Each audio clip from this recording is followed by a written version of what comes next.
गलतफहमी। मैं हमेशा से मेरी सास को गलत समझती थी।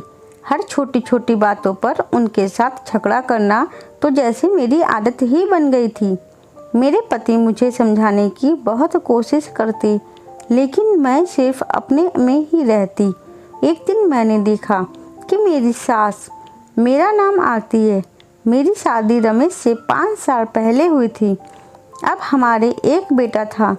जब मैं नई नई शादी करके इस घर में आई थी, तब मेरी और मेरी सास की बहुत बनती थी।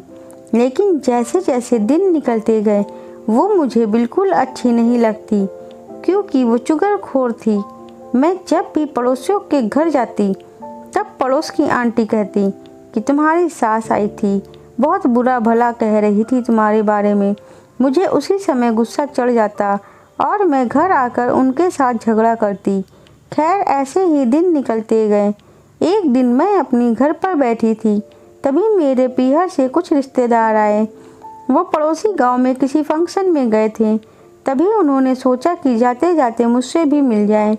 इसी वजह से वो लोग हमारे घर आ गए। चाय नाश्ता करने के बाद मेरी सास उनसे कहने लगी कि आप लोग जरा आरती को समझाइए, वो मुझसे झगड़ा करती है।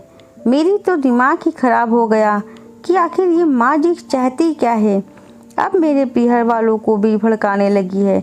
मैंने जैसे तैसे वहाँ जाकर बात को बदला। आज रविवार था, रमेश भी घर पर ही थे, क्योंकि आज ऑफिस से छुट्टी थी उन्हें। हम लोगों ने कहीं बाहर जाने का प्लान बनाया। रमेश ने भी हाँ बोल दी। फिर हम लोग वाटर पार्क गए और खूब मस्ती की। तभी वहाँ से आते समय एक सुनार की दुकान के बाहर लिखा था कि अच्छा डिस्काउंट चल रहा है। मैंने रमेश से कहा कि रमेश, क्यों ना हम कुछ गहने ले लें, डिस्काउंट भी चल रहा है, हमें सस्ते पड़ेंगे। तो रमेश तो मान गए, लेकिन माँ जी ने साफ मना कर दिया और कहने लगी कि नहीं नहीं, कुछ भी नहीं लेना, वैसे भी आज काफ़ी खर्चा हो गया है। वो कंजूस थी। रमेश ने भी माँ जी के कहने पर मना कर दिया। मैं अपने मन में सोच रही थी कि कब तक बर्दाश्त करूँ मैं उन्हें। कुछ भी करने की सोचूं तो माँ जी हमेशा अपनी टांग घुसेड़ने में आगे रहती हैं।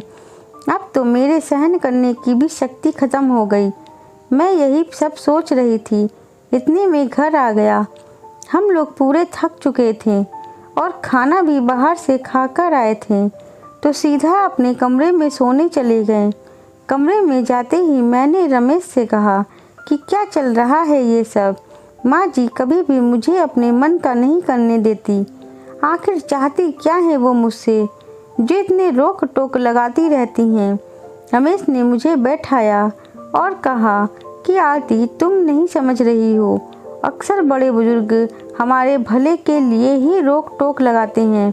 मैंने रमेश की बिना पूरी बात सुने ही उसे चुप करवा दिया और गुस्से से कंबल ओढ़ कर सो गई। दूसरे दिन सुबह सुबह उठी तो माँ जी घर पर नहीं थीं। थोड़ी देर बाद जब वो आईं तो उनके हाथ में कुछ थैले जैसा था। मैंने पूछा कि माँ जी, आप कहाँ गई थीं? तभी वो कहने लगी कि मैं बैंक गई थी, कुछ पैसे पड़े थे मेरे पास, वही जमा करवाने गई थी। दरअसल हम लोग लेट ही उठते हैं और आज तो ज़्यादा ही लेट हो उठी, क्योंकि कल रात को इतना जो थक गए थे। मुझे अब अंदर ही अंदर गुस्सा आया। कितने पैसे हैं इनके पास, तो भी हमेशा कंजूसी ही करती रहती हैं। एक दिन रमेश ने मुझसे कहा कि क्यों ना हम लोग माँ को कुछ दिनों के लिए तीर्थ पर भेज दें, इससे उनको भी अच्छा लगेगा। इसी बहाने वो थोड़ा घूम फिर आएंगी। मैं भी खुश हो गई कि आखिर कुछ दिन तो चैन आएगा। लेकिन जब हम लोग माँ जी से कहने गए कि आप कुछ दिन तीर्थ पर घूम आओ, तो उन्होंने मना कर दिया। अब तो मुझे पूरा विश्वास हो गया कि उन्हें तो सिर्फ मेरी ही छाती पर मूंग डलनी है। खैर, एक दिन मैं दूध वाले से दूध ले रही थी, तभी मैंने देखा कि माँ जी सामने वाले घर पर उनके साथ कुछ बातें कर रही हैं। तभी मुझे ख्याल आया कि क्यों ना जाकर सुनी जाए कि माँ जी क्या बोल रही हैं उन्हें। क्योंकि पड़ोसन आंटी अक्सर कहती हैं कि तुम्हारी सास हमारे घर तुम्हारी चुगली करने आती हैं।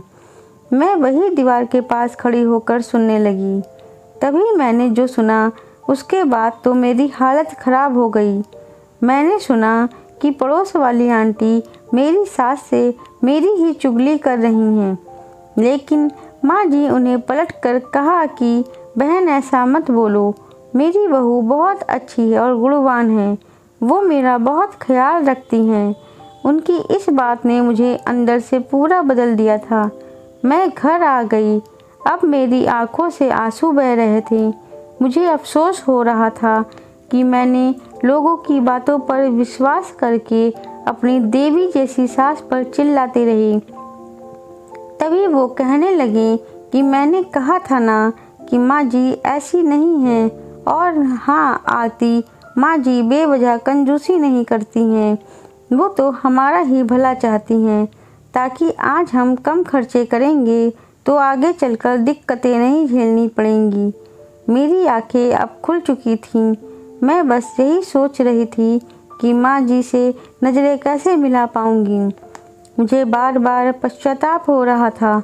कभी भी लोगों की बातों में आकर अपने घर पर झगड़ा नहीं करना चाहिए।